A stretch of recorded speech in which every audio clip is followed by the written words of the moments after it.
hawa noin kabre ba insong idane laba EPIP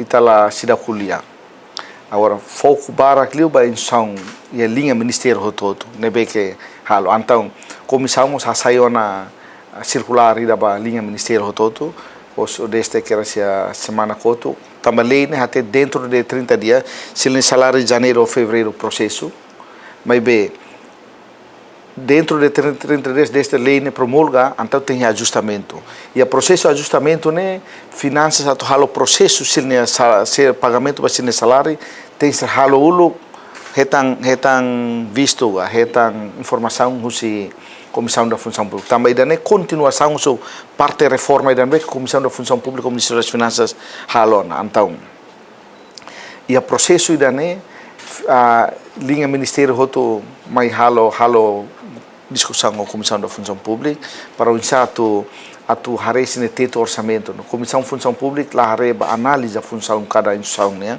A me hareba plafond de BQI preencher requisitos, tuir na tabela orçamento no BQIA, a me nota informativo para o Ministério das Finanças sobre o pagamento. Só o presidente tem kata regime contra Dekretu-Lei não aplica para IP ou IP. Cara IP ou IP se aplica regime especial? Ansane.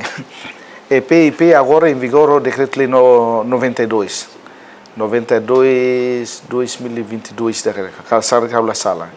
E a naba for competência para governo atu hasai fale resolução governo ida cada tina prato selo termo selo salário né hira então Decreto-Lei 92 agora o que faz a discussão Ministério das Finanças ou Comissão da Função Pública a discussão sobre Decreto-Lei da né o ano em tempo bada cara se loriba Comissão da Função Pública ou loriba Conselho do Ministro mas tá foi bele até né catagdian Decreto-Lei né nia lalakon sa nesse mas bem deste momento e a parte reforma ainda temos amigai todo lá